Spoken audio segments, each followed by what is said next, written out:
श्री कृष्ण कहते हैं, कभी किसी पक्षी को आपने घोंसला बनाते देखा है? अथक परिश्रम करके तिनका तिनका बटोर कर वह पक्षी अपना घोंसला बनाता है, अपनी संतान के लिए एक सुरक्षित घर बनाता है। और फिर कहीं से तेज आंधी आती है, भारी वर्षा होती है और उसका वो घोंसला टूटकर बिखर जाता है। लेकिन वो पक्षी कभी रोता नहीं, बल्कि वो पक्षी बिना विलंब करे फिर से अपना घोंसला बनाने निकल जाता है और सफलता पाता है। श्री कृष्ण कहते हैं, फिर हम क्या छोटी छोटी असफलताओं से प्रेरित होकर परेशान हो जाते हैं और क्यों प्रयास करना छोड़ देते हैं? कुल्हाड़ी की सिर्फ एक मार से पेड़ नीचे नहीं गिरता, हर चट्टान सिर्फ एक प्रयास से नहीं टूटती है। वैसे ही सफलता पाने के लिए हमें बहुत परिश्रम करना पड़ता है। एक दिन एक व्यापारी सुबह सुबह घर से निकला। घर से निकलते ही एक बिल्ली ने उस व्यापारी का मार काट दिया। व्यापारी घबरा गया और घर चला गया और शुभ घड़ी की प्रतीक्षा करने लगा। और जब अपने घर से निकला तो वह वाहन वहां से जा चुका था, जिसे वह राजा तक पहुंचकर उसे भेंट कर देना चाहता था। राजा तक पहुंचने के लिए उसे बहुत समय लग गया और जब वो राजा के पास पहुंचा तो राजा क्रोधित हो गया। उसने उस व्यापारी का व्यापार बंद करवा दिया। इस कारण व्यापारी क्रोधित होकर घर गया और अपनी पत्नी से लड़ बैठा।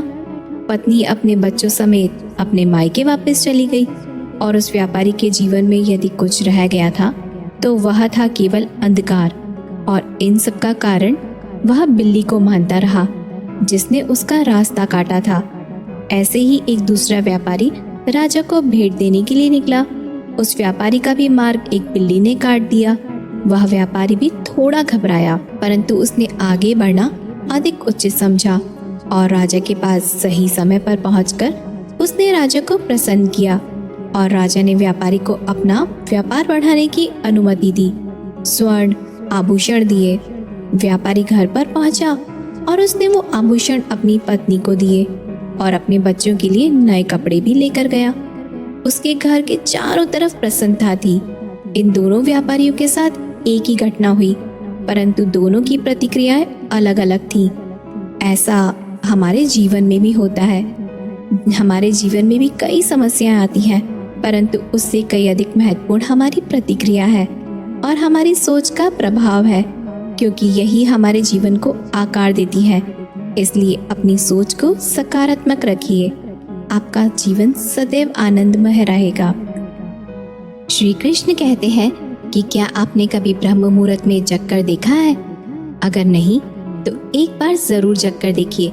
संध्या होने के पश्चात जब रात्रि का अंधकार सारे संसार को धीरे धीरे अपने अंधकार में निकलने लगता है, तो यही अंधकार ब्रह्म मुहूर्त में घोर होने से अधिक पूर्व तनिक अधिक काला हो जाता है। हमारे जीवन में भी कुछ ऐसा ही होता है। जब हमारे जीवन की समस्याएं अपने अंत पर होती है, तो यही समस्या एक भीषण रूप लेकर हमारे समक्ष प्रस्तुत हो जाती है और ऐसी परिस्थिति में अधिकतर लोग हार मान जाते हैं।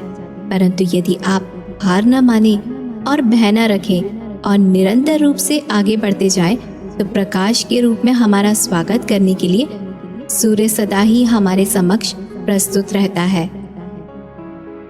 श्री कृष्ण कहते हैं कि हमारे जीवन में मित्र और शत्रु सबसे बड़ा महत्व रखते हैं। यदि गंभीरता से सोचा जाए तो ऐसा कोई क्षण नहीं होता जब हम अपने मित्रों के बारे में न सोचते हो या फिर अपने शत्रुओं के बारे में न सोचते हो। हमारा हर कार्य या तो मित्रों के हित के लिए होता है या फिर हमारे शत्रुओं के अहित के लिए होता है। हम हर स्थान या तो अपने मित्रों के साथ होते हैं या फिर अपने शत्रुओं के साथ। कोई नहीं चाहता कि उनका शत्रु प्रसन्न रहे। हर कोई अपने शत्रु को नष्ट कर देना चाहता है और ऐसा करने के लिए वो हर संभव प्रयास करता है।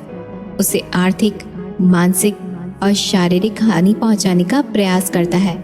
परंतु श्री कृष्ण ने ऐसा मंत्र बताया है जिसे हम अपने शत्रु को सदा के लिए नष्ट कर सकते हैं, और वो है अपने शत्रुओं को अपना मित्र बना लीजिए और आपके सारे शत्रु सदा के लिए ही समाप्त हो जाएंगे।